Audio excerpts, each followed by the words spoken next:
સ્વાગત છે સમાચારોની શરૂઆત કરતા પહેલા એક નજર કરીએ આજના મુખ્ય સમાચારો પર।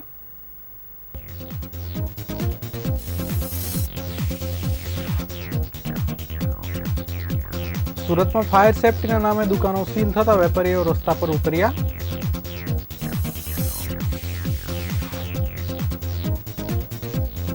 સીલિંગની કામગીરીને લઈ ખાનગી શાળા સંચાલકો અને ટેક્સટાઇલ વેપારીઓ દ્વારા મેયરને રજૂઆત।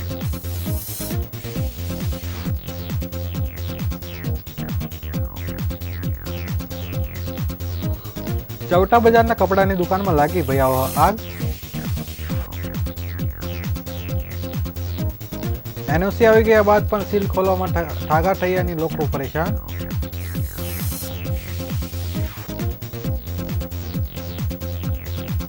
ભટારના અમરદીપ એપાર્ટમેન્ટની લિફ્ટમાં 14 વર્ષીય તરુણનું માથું ફસાઈ જતા મોત।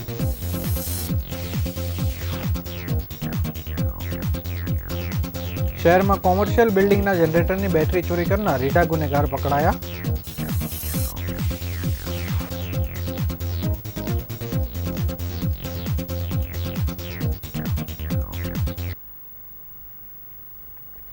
સમાચારો વિગતવાર જોઈએ। રાજકોટમાં સર્જાયેલી દુર્ઘટનાને પગલે સફાળા જાગેલા ફાયર બ્રિગેડ દ્વારા આખરી કાર્યવાહી કરવામાં આવી છે। દિવસ રાત જોયા વગર જ તંત્ર દ્વારા એક કમિટી રચીને ફાયર સેફટી વગરની જગ્યાઓને સીલ કરવાની કામગીરી કરવામાં આવી છે। ત્યારે કાપર માર્કેટ સીલ થતા વેપારીઓમાં રોષ જોવા મળી રહ્યો છે। વેપારીઓ રસ્તા પર ઉતરી આવે છે। માર્કેટમાં ખુલવાની દિશામાં કોઈ જ કામગીરી ન થતી હોવાથી રસ્તો રોકી વિરોધ પ્રદર્શન કરવામાં આવી રહ્યું છે। ટેક્સટાઇલ માર્કેટમાં વેપાર કરનાર વેપારીઓ આજે ફોસ્ટાની ઓફિસમાં પહોંચ્યા હતા। ત્યાંથી કોઈ યોગ્ય જવાબ ન મળતા વેપારીઓ રસ્તા પર ઉતર્યા હતા। વેપારીઓએ દુકાન ખોલવા માંગ કરી હતી, સાથે જ રસ્તો રોકી વિરોધ પ્રદર્શન કરવામાં આવ્યું હતું। આ દરમિયાન પોલીસ કાફલો પણ દોડી આવ્યો હતો, જેથી થોડીવાર માટે સંઘર્ષ પણ સર્જાયું હતું। વેપારીઓ કહ્યું કે 14 માર્કેટના હજારો કર્મચારીઓ કામ કરી રહ્યા છે, રોજગારી છીનવાઈ ગઈ છે। 14 દિવસથી માર્કેટ બંધ છે, કોઈ જવાબ આપતું નથી, નેતાઓ જવાબ આપતા નથી।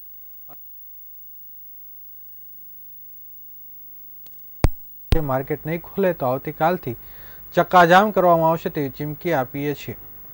ઉલ્લેખનીય છે કે સુરત મહાનગરપાલિકાના હદ વિસ્તારમાં બિલ્ડરો અને અધિકારીઓના મેળાપીપણામાં બનેલી મિલકતોને દેખાડા ખાતર સીલ કરવામાં આવ્યા છે। સીલની પ્રક્રિયા જવાબદાર અધિકારીઓ ભલામણકર્તાઓ વિરુદ્ધ કાયદેસરની કાર્યવાહી હાથ ધરવા તેમજ ફાયર એનઓસી અને બીયુસી પ્રક્રિયા ઝડપથી પૂર્ણ કરવી જોઈએ। બંને વિભાગની કામગીરી 24.7 ધોરણે શરૂ કરવામાં આવી છે।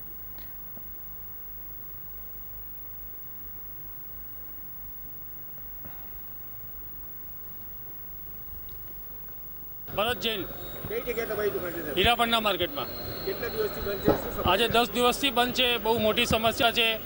પ્રશાસન કોઈ વાત સાંભળવા તૈયાર નથી। રાતના 12 વાગે આવીને માર્કેટ લોક કરી ગયા છે। અમે લોકો જે પ્રશાસનની ગાઈડલાઈન છે એને અનુસરવા માટે તૈયાર છીએ।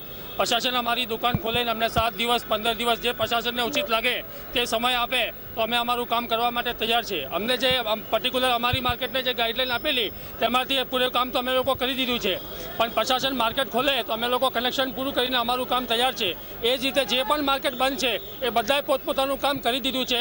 પ્રશાસન જરાક સંવેદના દાખવે અને 7 દિવસની પણ બાંયધારી આપે તો દરેક માર્કેટનું કામ ક્લિયર થઈ જશે। પોસ્ટરની કઈ રીતની કામગીરીને જોઈ રહ્યા છો? કઈ રીતે પોસ્ટરની કામગીરીને અમે ઘણા બધા દિવસથી પોસ્ટર આવી રહ્યા છે, પોસ્ટર કામગીરી પણ કરે છે, પણ કંઈ ઉકેલ આવતો નથી। એટલે હવે અમને એવું લાગે છે કે પોસ્ટરે વધારે આક્રમક કામ કરવું જોઈએ અને 10 દિવસથી જે માર્કેટો બંધ છે એમની સંવેદનાને સાંભળવી જોઈએ। રાજકોટમાં અગ્નિકાંડની ઘટના બાદ સુરત મહાનગરપાલિકાના ફાયર વિભાગ દ્વારા શાળા, tuition class, multiplex, commercial property, market સહિતની મિલકતો સીલ મારવાની કામગીરી હાથ ધરવામાં આવી રહી છે। ફાયર એનઓસી કે બીયુસી ન હોય તેવી મિલકતોને સીલ મારવાની કામગીરી હાથ ધરવામાં આવી છે। ત્યારે ખાનગી શાળા સંચાલકો અને ટ્યુશન ક્લાસીસ સંચાલકો, અલગ અલગ ટેક્સટાઇલ માર્કેટના વેપારી તેમજ રેસ્ટોરન્ટના સંચાલકો દ્વારા મેયરની આ બાબતે રજૂઆત કરવામાં આવી હતી। ત્યારે તમામ એસોસિએશનની રજૂઆત રાજ્ય સરકાર સુધી પહોંચાડવાની બાંહેધરી અપાઈ છે। રાજકોટમાં અગ્નિકાંડની ઘટના બાદ હવે સમગ્ર રાજ્યમાં ફાયર વિભાગ દ્વારા કામગીરી હાથ ધરવામાં આવી રહી છે। ત્યારે સુરત મહાનગરપાલિકાના ફાયર વિભાગ દ્વારા પણ ફાયર એનઓસી તેમજ બીયુસી ન હોય તે મિલકતો રાતોરાત સીલ મારવાની કામગીરી હાથ ધરવામાં આવી રહી છે। ત્યારે સુધીમાં 1000 કરતાં વધારે મિલકતોને સીલ કરવામાં આવી છે। આ મિલકતોમાં શાળા, tuition class, multiplex, game zone, commercial complex, textile market, અલગ અલગ દુકાનો સમાવેશ થાય છે।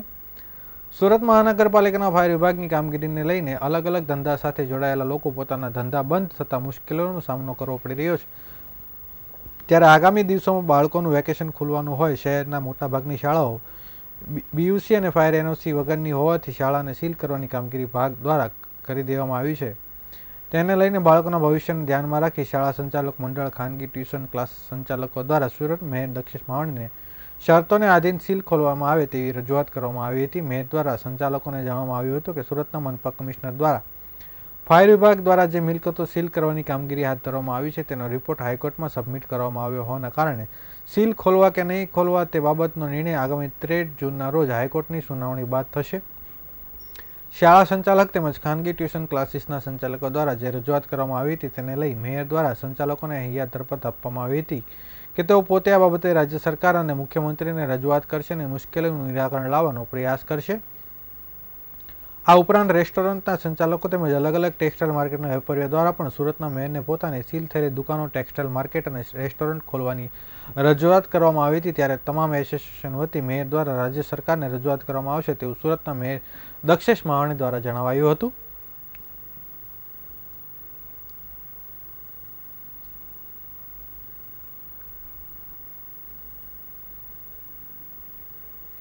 રાજકોટમાં વિકરાળ આગની દુર્ઘટનાની સમગ્ર રાજ્યમાં અફડાતફડી મચી છે. ત્યારે સુરતમાં સાંકડી ગલીઓ અને મહિલાઓની ખરીદીથી ધમધમતી ચૌટા બજારમાં કપડાની દુકાનમાં ભયાવહ આગ લાગી હતી, જેથી આસપાસના વિસ્તારમાં નાસભાગ મચી ગઈ હતી. આગામી આગની વિકરાળ જ્વાળાઓ કારણે લોકોનો ડરનો માહોલ પેદા થયો હતો.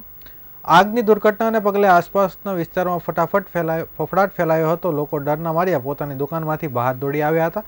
બાદમાં સમગ્ર આગનો વિડીયો બનાવ્યો હતો. સાથે જ ફાયર બ્રિગેડને જાણ કરી દેવામાં આવી હતી, જેથી ફાયર બ્રિગેડની 3 થી વધુ ગાડીઓ ઘટના સ્થળે દોડી આવી હતી. બાદમાં પાણીનો મારો ચલાવી આગ પર કાબુ મેળવ્યો હતો. જો કે સમગ્ર આગમાં કોઈ જાનહાનિનો બનાવ સામે આવ્યો નથી. ચૌટા બજારમાં આવેલી સલોની ચોપાટી ફેશન નામની દુકાન ઉપરના માળે આવેલી તેમાં બપોરના સમયે શોર્ટ સર્કિટથી આગ લાગી ગઈ હતી. આગની જ્વાળા જોતામાં સમગ્ર દુકાનમાં ફેલાઈ ગઈ હતી. નીચેના માળે જ્યુસ સેન્ટર અને ફાસ્ટ ફૂડની દુકાન આવેલી છે. જો કે આગ લાગી ત્યારબાદ દુકાનમાંથી માલિક સહિતના લોકો દોડીને નીચે ઉતરી ગયા હતા. દુકાનમાં ફાયર સેફટીના સાધનો હતા કે કેમ તેને લઈને તપાસ હાથ ધરવામાં આવી છે.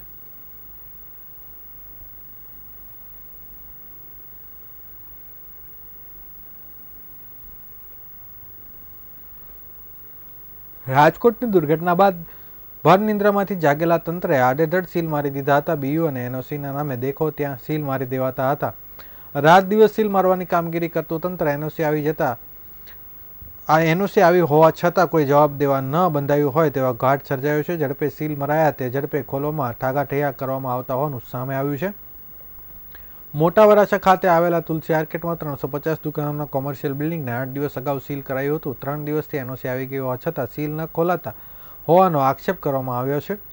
દુકાનદાર દીપક ગાંગાણીએ કહ્યું કે 3 દિવસથી ફાયર સેફટીની એનઓસી આવી ગઈ હોવાથી છતાં દુકાનો ખોલવામાં આવતી નથી. 70% દુકાનો ભાડેથી ચલાવવામાં આવે છે, જેથી રોજીરોટી માટે આવેલા દુકાનદારો નુકસાની સહન કરવાનો વારો આવ્યો છે. 350 દુકાનો આવેલી છે, શા માટે હજુ પણ સીલ નથી ખોલવામાં આવતા તે પણ કંઈ સ્પષ્ટ કરવામાં આવતું નથી, જેથી હેરાનગતિનો સામનો કરવો પડી રહ્યો છે. દુકાનદાર સંજય માવાણીએ કહ્યું કે મારી કપડાની દુકાન છે તુલસી માર્કેટમાં. મારું શોપિંગ 8 દિવસ અગાઉ સીલ કરી દેવામાં આવ્યું હતું. ત્યારે એનઓસી ન હોવાથી સીલિંગની કાર્યવાહી કરવામાં આવી હતી, પરંતુ આજે 3 દિવસ જેટલો સમય થયો છતાં એનઓસી આવી ગઈ છે તેમ છતાં હજી સીલ ખોલવામાં આવતું નથી, જેથી મારી જેમ ઘણા વેપારીઓ રોજિંદી નુકસાન વેઠવાનો વારો આવ્યો છે.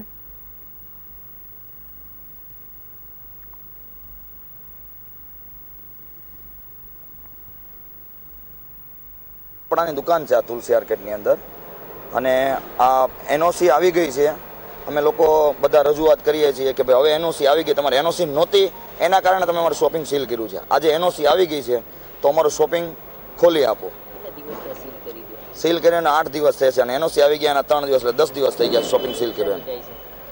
રોજે બધાને પોતપોતાના ધંધા કરે. હું મારું વાત કરું બરાબર છે તો મને રોજે 10,000ની નુકસાની જાય છે. શું કહેવામાં આવે છે તંત્ર તરફથી? તંત્ર તરફથી એક જ જવાબ આપવામાં આવે છે, જ્યાં લગીન સરકારની ગાઈડલાઈન નહીં આવે ત્યાં લગીન અમે કોઈ વસ્તુ નહીં કહીએ.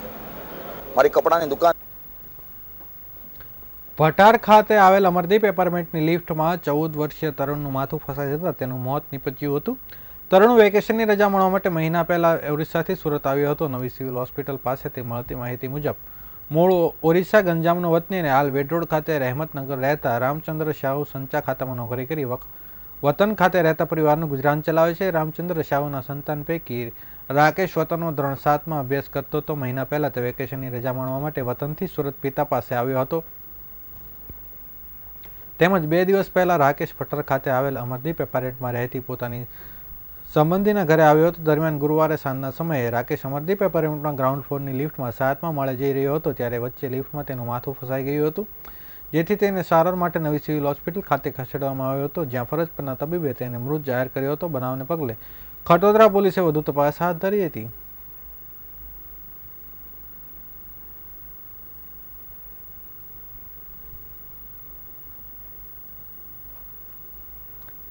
શહેરના કોમર્શિયલ બિલ્ડિંગમાં મૂકેલ જનરેટરની બેટરી ચોરી કરનાર રીઢા ગુનેગારોને ચોરીના મુદ્દામાલ સાથે ઉત્તરાયણ પોલીસે ઝડપી પાડ્યા છે. પોલીસે આરોપીની પૂછપરછ કરતા તે 2 ચોરીના ગુનાઓ પણ ભેદ ઉકેલાઈ ગયો છે. ઉત્તરાયણ પોલીસ સ્ટેશનની ટીમ પેટ્રોલિંગમાં હતી ત્યારે બાતમી મળી હતી કે 2 ઈસમો કોમર્શિયલ બિલ્ડિંગમાં મૂકેલ જનરેટરની બેટરી ચોરી કરી તે મુદ્દા બાઇક પર લઈ મોટા વરાછા ઉત્તરાયણ મૂન ગાર્ડન પાસેથી પસાર થઈ વેચવા જઈ રહ્યા છે. જેના આધારે પોલીસે વોચ ગોઠવી 2 શખ્સની ધરપકડ કરી હતી. પોલીસે વૈભવ સાકરિયા, ઉમેશ ફળદુની ધરપકડ કરી હતી. આ બંને શખ્સો પાસેથી પોલીસે જનરેટરની બેટરીઓ તેમજ મોટરસાયકલ મળી કુલ 66,000નો મુદ્દામાલ કબજે કર્યો હતો. આરોપીની પૂછપરછ કરતા તેમણે મોટા વરાછા ખાતે આવેલ અલગ અલગ કોમર્શિયલ બિલ્ડિંગમાંથી ઇમરજન્સી લાઇટ માટે રાખેલ જનરેટરની બેટરીઓની ચોરી કરી હોવાનું કબૂલાત કરી હતી. જેના આધારે પોલીસે ઉત્તરાયણ પોલીસમાં નોંધાયેલ 2 ગુના ઉકેલી નાખ્યા છે. હાલ પોલીસે આ બંને આરોપીને લઈને આગળની કાર્યવાહી હાથ ધરી છે.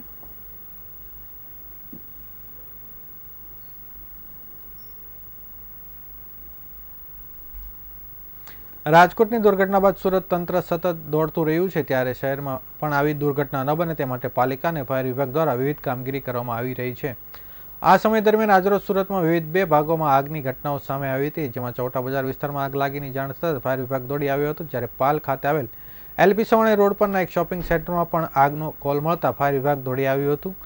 ફાયર વિભાગના અધિકારીઓએ જણાવ્યું હતું કે પાલ વિસ્તારમાં આવેલ એલપી સવાણી રોડ પરના એક શોપિંગ સેન્ટરમાં રહેલી મીટર પેટીમાં આગ લાગી હોવાનો કોલ સામે આવ્યો હતો, જેના આધારે તાત્કાલિક ફાયર વિભાગની ટીમ ત્યાં પહોંચી ગઈ હતી, જ્યાં મીટર પેટીમાં લાગેલી આગ પર તાત્કાલિક ફાયર વિભાગની ટીમ દ્વારા કાબુ મેળવી લેવામાં આવ્યો હતો. જો કે આગ લાગ્યાની જાણ થતાં શોપિંગ સેન્ટરના અફરાતફરીનો માહોલ જોવા મળ્યો હતો.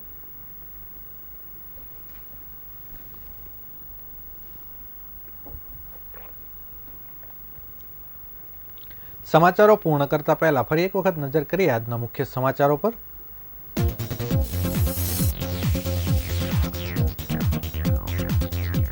સુરતમાં ફાયર સેફટીના નામે દુકાનો સીલ થતા વેપારીઓ રસ્તા પર ઉતર્યા.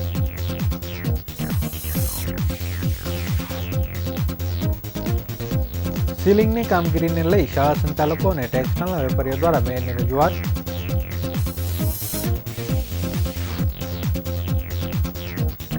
ચૌટા બજારમાં કપડાની દુકાનમાં લાગી ભયાવહ આગ, આસપાસમાં મચી નાસભાગ.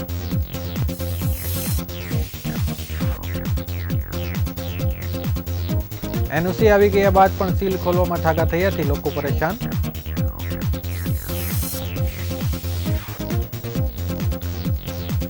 ભટારમાં અમરદીપ એપાર્ટમેન્ટની લિફ્ટમાં 14 વર્ષીય તરુણનું માથું ફસાઈ જતા મોત.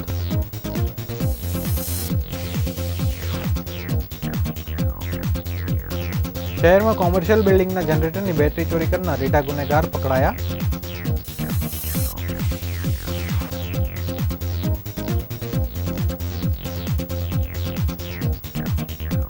આ હતા અત્યાર સુધીના રિયલ સમાચાર. નવા સમાચારો સાથે ફરીથી મળીશું, ત્યાં સુધી રજા આપશો. નમસ્કાર.